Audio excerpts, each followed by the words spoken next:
Apa kabar pemirsa TVR Parlemen dimanapun Anda berada, berjumpa lagi dalam program TVR 17 bersama saya Vincent Aldi. Dan tepat pukul 17 waktu Indonesia Barat, kami hadirkan kepada Anda sejumlah informasi paling baru dan menarik seputar kinerja dan kegiatan DPR RI yang telah disajikan oleh redaksi TVR Parlemen. Dan pemirsa TVR Parlemen, inilah TVR 17 selengkapnya.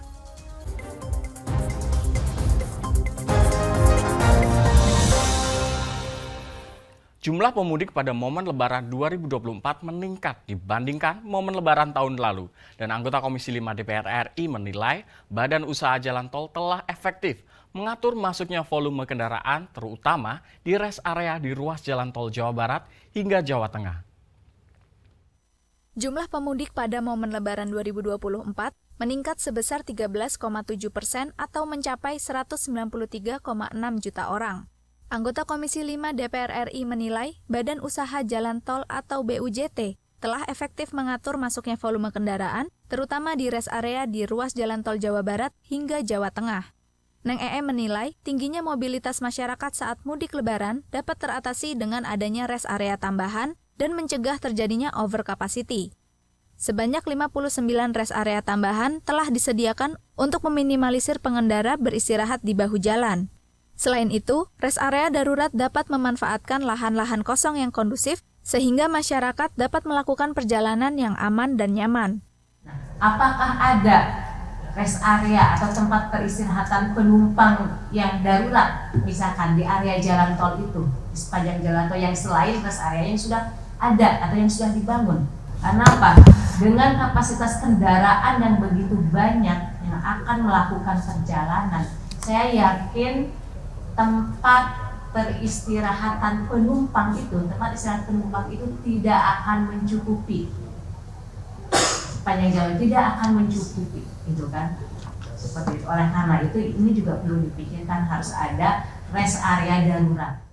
Pada periode mudik Lebaran 2024 ini, beberapa rest area memiliki tambahan fasilitas berupa posko kesehatan, charging station atau SPKLU, bengkel siaga, serta menambah toilet portable untuk mengurai antrian panjang di toilet. Dari Purwakarta, Fityan Aunilah, TVR Parlemen, melaporkan. Sekretariat Jenderal DPR RI selenggarakan kegiatan halal bihalal untuk memperkuat tali silaturahmi dan menjadikan insan aparatur sipil negara yang berakhlak dan profesional serta memiliki semangat membangun bangsa.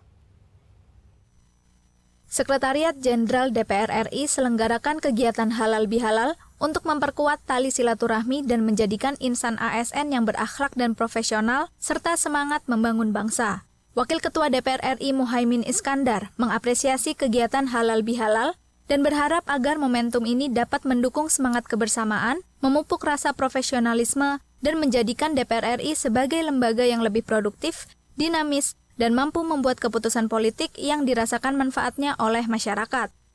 Dalam halal bihalal yang sangat penting sebagai momentum kita untuk memulai kembali semua ikhtiar sebagai ASN, sebagai pengabdi negara dengan sungguh-sungguh memanfaatkan potensi pribadi-pribadi dan potensi keumatan masyarakat bangsa ini untuk benar-benar lebih profesional, lebih produktif, lebih dinamis, dan memberikan kemajuan bangsa dan negara. Sementara itu, Wakil Ketua Badan Urusan Rumah Tangga DPR RI Ahmad Dimyati Natakusumah menyambut baik kegiatan halal bihalal di DPR RI sebagai wujud solidaritas dan gotong royong pegawai di DPR RI dan terus menjadi lebih baik ke depan. Halal bihalal itu meningkatkan rasa tumbuh yang namanya kasih sayang, tumbuh yang namanya semangat. Dengan halal bihalal, satu, menjadikan persaudaraan, menjadikan kekeluargaan, kebersamaan yang ada. Kalau sudah merasa bersaudara, maka dengan sendirinya saling asa-asi asuh dan saling bahu-membahu, saling membantu. Dengan sendirinya akan menjaga harkat martabat derajat DPR ini. Oki dan Gunarso, TVR Parlemen, melaporkan. Ketua Badan Kerjasama Antar Parlemen Fadlizon menerima kunjungan Duta Besar Korea Selatan untuk Indonesia dalam rangka membahas kerjasama antar kedua negara terkait regulasi impor untuk bahan baku industri dan aturan visa kunjungan. Ketua Badan Kerjasama Antar Parlemen atau BKSAP DPR RI Fadlizon menerima kunjungan Duta Besar Korea Selatan untuk Indonesia dalam rangka membahas kerjasama antar kedua negara, terutama terkait regulasi impor untuk bahan baku industri dan aturan visa kunjungan. Duta Besar Korea Selatan meminta Indonesia untuk mempertimbangkan kelonggaran regulasi impor bahan baku industri dari Korea Selatan ke Indonesia sebagai upaya penguatan kerjasama sektor industri kedua negara. Selain itu, Fadlizon menyampaikan Korea Selatan perlu meninjau ulang aturan visa kunjungan. Aturan bebas visa Indonesia dan Korea Selatan diperlukan untuk memperkuat hubungan masyarakat sehingga hubungan kedua negara terbangun secara dinamis. Terkait dengan beberapa regulasi aturan yang membuat kesulitan impor bahan baku yang sebenarnya untuk industri di Indonesia, karena sejumlah barang-barang Korea juga dibuat di Indonesia dan diekspor ke berbagai negara lain. Nah, terkait hubungan parlemen, saya kira selama ini baik ya, dan mereka ingin memperkuat. Mungkin untuk memperkuat hubungan antar masyarakat, Korea juga harus membuka atau mempermudah proses visa bagi masyarakat Indonesia yang ingin ke Korea, nanti memperbaiki bagaimana mempermudah regulasi visa orang Indonesia masuk terutama sebagai turis. Lebih lanjut, kedatangan Duta Besar Korea Selatan juga dimaksudkan untuk memperkuat hubungan bilateral kedua parlemen, mengingat hubungan antar negara selama ini telah terjalin dengan baik, sehingga hubungan kedua parlemen perlu dipertahankan. Panji dan Yoga, TVR Parlemen, melaporkan. Rapat paripurna DPR RI akhirnya menyetujui rancangan Undang-Undang Daerah Khusus Jakarta untuk disahkan menjadi undang-undang. Meski demikian, pemirsa, pemindahan ibu kota ke IKN baru bisa dilakukan setelah aturan turunannya lengkap, serta keputusan Presiden telah diterbitkan. Informasi selengkapnya sesaat lagi, tetaplah di TVR 17.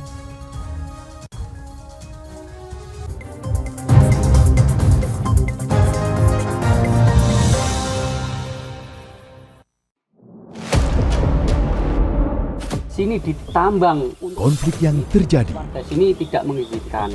masalah yang tersisihkan menjadi kesenjangan sosial. Ya namanya rakyat kecil gak bisa apa-apa, mau komplain juga gak didengar. Sebab apa? Itu menyangkut isi perut kami semua. Bagaimana memutus keterbatasan untuk didengar? Jadi kalau misalnya masyarakat sudah merasa tidak lagi ada yang memperjuangkan aspirasinya, maka masyarakat memang sangat berhak untuk meminta dewan yang mewakili mereka di parlemen. Kami menyusuri batas-batas peristiwa, mengurai berbagai polemik yang terjadi, meluruhkan suara-suara marginal, menjadi nyata dalam setiap aspirasi, melaksanakan tugasnya sebagai wakil rakyat. Saksikan Aksi Dewan setiap hari Senin dan Rabu pukul 10.30 waktu Indonesia Barat, hanya di TVR Parlemen.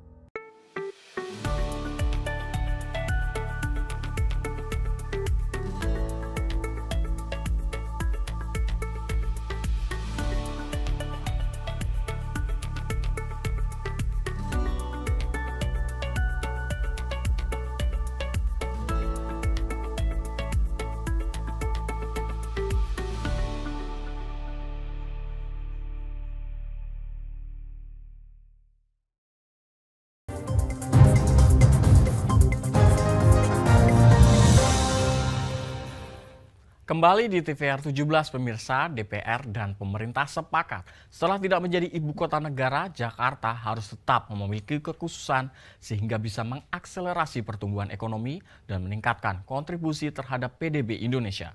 Dan perkembangannya Jakarta tidak bisa lepas dari wilayah penyangga sehingga dibutuhkan sinkronisasi perencanaan dan pembangunan. Saksikan informasi mengenai Undang-Undang Daerah Khusus Jakarta selengkapnya yang telah dihimpun oleh tim redaksi TVR Parlemen dalam Lensa Parlemen berikut ini.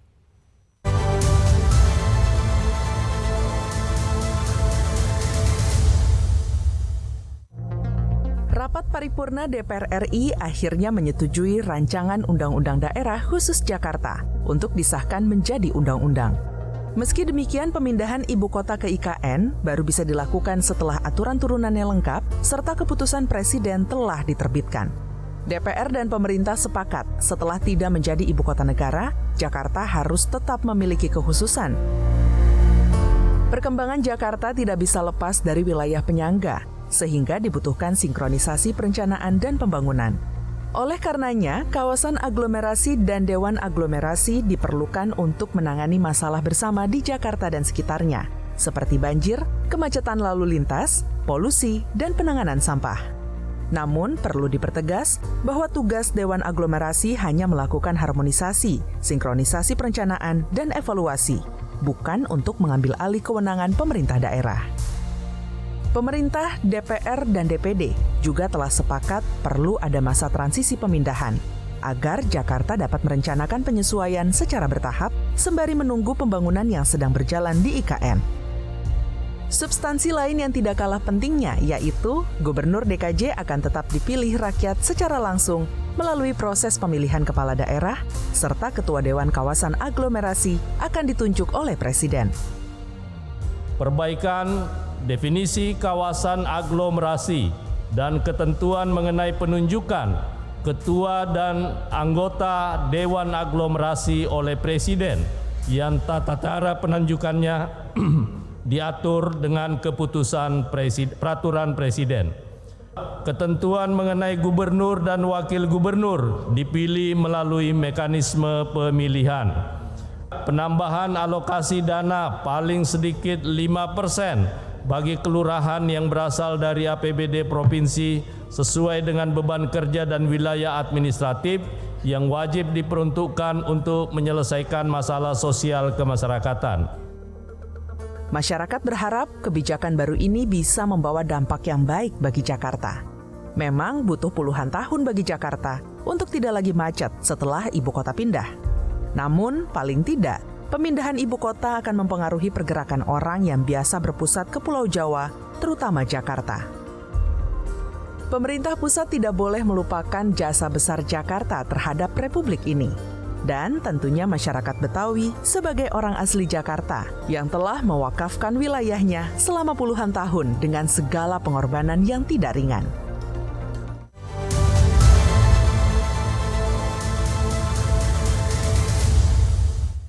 Persiapan dan pembangunan venue untuk PON ke-21 tahun 2024 yang akan dilakukan di Aceh dan Sumut pada 8 sampai 20 September 2024, pemerintah menargetkan pencapaian 5 sukses PON tahun ini, yaitu sukses penyelenggaraan, sukses prestasi, sukses pelaporan administrasi, sukses ekonomi rakyat, dan sukses pemberdayaan sarana dan prasarana PON.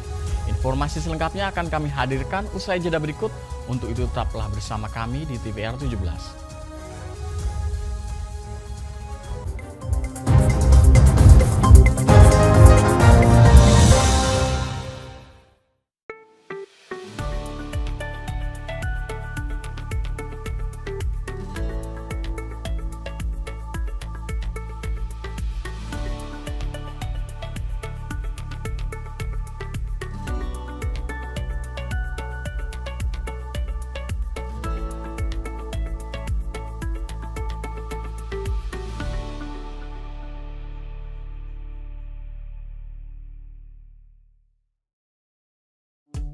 DPR RI memiliki fungsi diplomasi dalam menjalankan politik luar negeri sesuai dengan pasal 116 Undang-Undang MD3. Kontribusi aktif BKSAP DPR RI memainkan peranan penting dalam memenangkan persaingan global melalui IPU, IPA, IPPF, IPA, dan PUIK.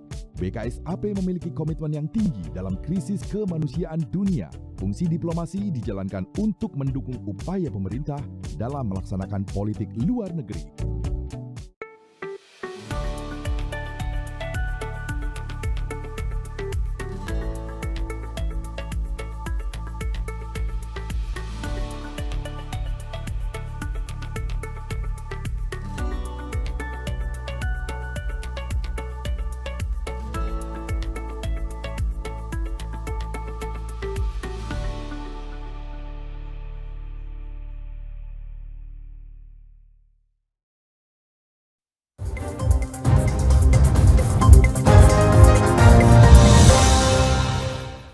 Kembali di TVR 17 pemirsa, untuk mencapai target kesuksesan pemberdayaan sarana dan prasarana, anggota Komisi 10 DPR RI Andreas Hugo Pareira menegaskan pemerintah perlu memberikan prioritas terhadap venue pasca PON dengan menyelenggarakan event nasional maupun internasional. Selengkapnya berikut wawancara Umam Hidayat dari Komisi 10 DPR RI. Baik pemirsa TVR Parlemen dimanapun Anda berada, dapat Anda ketahui bahwa saat ini pemerintah tengah melakukan persiapan dan juga pembangunan venue untuk Pekan Olahraga Nasional ke-21 tahun 2024 yang akan dilaksanakan di Aceh dan juga Sumatera Utara pada tanggal 8 hingga 20 September 2024. Dan pemirsa dapat Anda ketahui juga bahwa pemerintah saat ini telah mencanangkan 5 sukses terkait dengan PON ke-21 ini, yakni yang pertama sukses penyelenggaraan, yang kedua sukses prestasi, lalu sukses pelaporan administrasi dan juga sukses ekonomi rakyat, dan yang terakhir sukses pemberdayaan sarana dan juga prasarana. Dan bisa terkait 5 sukses tersebut pada poin 5 yakni sukses pemberdayaan sarana dan prasarana, salah satu anggota Komisi 10 DPR RI Bapak Andreas Hugo Pareira dari fraksi PDI Perjuangan daerah pemilihan Nusa Tenggara Timur 1 memberikan pernyataan terkait hal tersebut. Berikut pernyataannya. Kemudian hal yang berikut berkaitan dengan, saya ingin lihat dulu soal venue-venue olahraga PON, Pak. Nah, tadi Pak Ketua sudah sampaikan bahwa ya kita membangun seperti di terakhir. Kita akan membangun untuk PON yang akan datang di Sumatera Utara dan Aceh. Tapi yang terjadi ya misalnya yang di Papua terakhir, PON terakhir, kan itu dengan anggaran biaya yang cukup besar, atau bukan cukup besar, sangat besar gitu. Tapi memang sukses pelaksanaan. Nah setelah pelaksanaan itu, apakah masih adakah tindakan atau ya hal yang berkaitan dengan urusan prestasi olahraga yang dimana ya Kementerian Pemuda dan Olahraga terlibat untuk ya mengikuti perkembangan olahraga dengan begitu banyaknya dan begitu besarnya biaya dan venue yang sudah kita bangun gitu. Jadi jangan sampai setelah PON pelaksanaan kemudian selesai juga gitu. Kemudian itu menjadi barang rongsokan yang tidak terpakai atau tidak terawat gitu.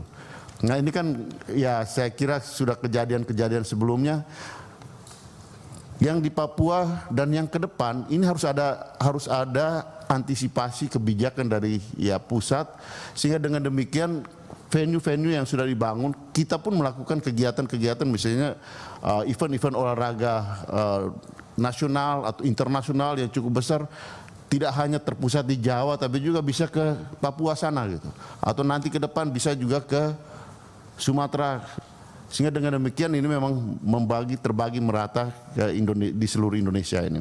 Ini ide pemikiran yang saya kira dari sekarang perlu kita antisipasi, di samping yang sekarang yang kita harus persiapkan untuk Sumatera dan yang ke depan ini untuk di Medan dan di Aceh nanti. Baik pemirsa, itu tadi pernyataan dari salah satu anggota Komisi 10 DPR RI Bapak Andreas Hugo Pareira, dan ia berharap bahwa sarana prasarana yang telah dibangun pasca PON tidak dibiarkan terbengkalai seperti sebelumnya, dan ia meminta kepada pemerintah khususnya Kementerian Pemuda dan Olahraga memberikan kebijakan untuk tetap menggunakan sarana prasarana pasca PON untuk event nasional maupun internasional. Demikian pemirsa yang dapat saya laporkan, saya Umam Hidayat kembali ke studio. Dan selanjutnya pemirsa, apa saja yang menjadi topik perbincangan di media online nasional pada hari ini? Usai jeda tetaplah di TVR 17.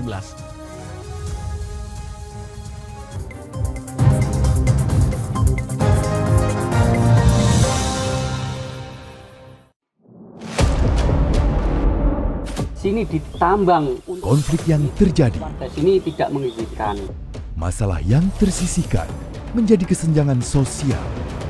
Ya namanya rakyat kecil gak bisa apa-apa, mau komplain juga gak didengar. Sebab apa? Itu menyangkut isi perut kami semua. Bagaimana memutus keterbatasan untuk didengar?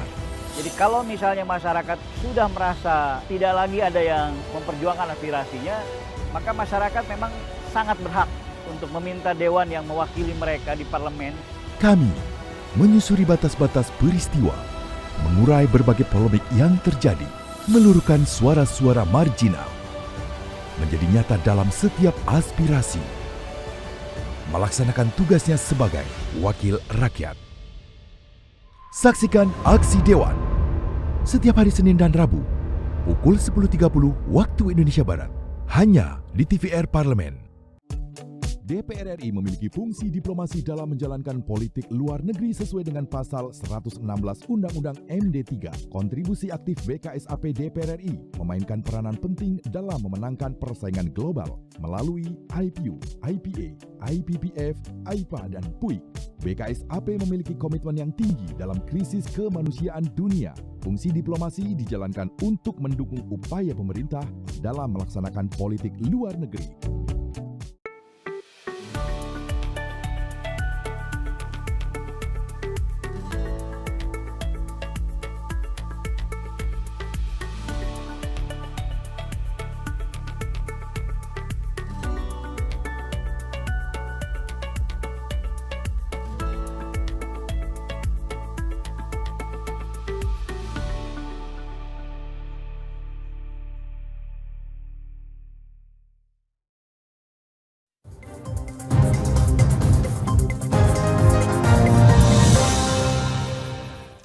Kembali di TVR 17, pemirsa, kali ini kita masuk ke segmen media online nasional dan mari kita simak isu apa saja yang menjadi sorotan media serta tanggapan dari sejumlah anggota Dewan bersama rekan kami Anggun Oktarini.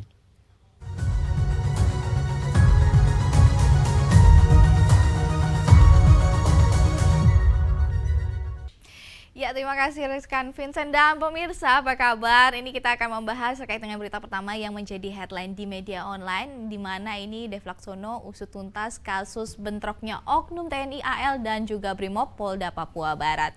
Nah, ini jika kita melihat dari beberapa berita yang sedang tayang ataupun naik di hari ini ada anggota Komisi 1 DPR RI, Dev Laksono, di sini mendorong pengusutan tuntas penyelidikan kasus bentroknya anggota TNI, AL dan juga oknum Brimob Polda Papua Barat di Pelabuhan Sorong yang terjadi pada Minggu 14 April lalu. Nah, ini jika melihat dari berita yang ada, ini bentrokan tersebut diduga kuat terjadinya karena salah paham antara anggota Brimob dan juga Pomal TNI AL di Pelabuhan Laut Sorong yang kemudian berdampak pada perkelahian antara sesama aparat. Akibat dari bentrok tersebut, pemirsa, sejumlah personil kepolisian dan juga TNI AL mengalami luka-luka serta sejumlah fasilitas ikut rusak seperti terminal Pelabuhan Laut Sorong, Polsek KP3 Laut dan juga di sini Pos Lantas Drive Tru Kuda Laut serta 2 pos pengamanan Idul Fitri Polresta Sorong Kota di Jalan Yosudarso, Kampung Baru. Ini semoga segera teratasi dan segera bisa diselesaikan. Nah, pemirsa, kita beralih ke berita selanjutnya yang dimana menjadi headline media online pada hari ini, yaitu pembahasan mengenai Bupati Manggarai di sini pecat ratusan nakes. Ede Wurto di sini khawatir dampak layanan kesehatan masyarakat. Ini kita melihat bahwa ada beberapa pembahasan di mana pasca demo penuntutan kenaikan gaji 249 tenaga kesehatan di Kabupaten Manggarai dipecat. Dan kasus mencatat di tenaga nakes yang masih honorer ini menjadi sorotan Komisi 9 DPR RI. Dan pemirsa, terkait hal ini anggota Komisi 9 DPR RI Edi Wuryanto di sini menyebutkan bahwa hal ini merupakan masalah struktural yang harus diatasi pusat maupun daerah. Hal ini dinilai oleh pemerintah daerah setempat sebagai bentuk ketidakloyalan nakes dan tentunya pemecatan ini dikhawatirkan berdampak pada layanan kesehatan yang akan diterima masyarakat di Kabupaten Manggarai. Itu dia tadi pemirsa headline di media online yang terbit pada hari ini, di mana ada pembahasan terkait dengan Dev Laksono usut tuntas kasus bentrok oknum TNI AL dan juga Brimob Polda Papua Barat. Juga ini pembahasan mengenai Bupati Manggarai pecat ratusan nakes dan Edi Wuryanto khawatir dampak layanan kesehatan masyarakat. Saya Anggun Oktarini, kembali ke rekan Vincent.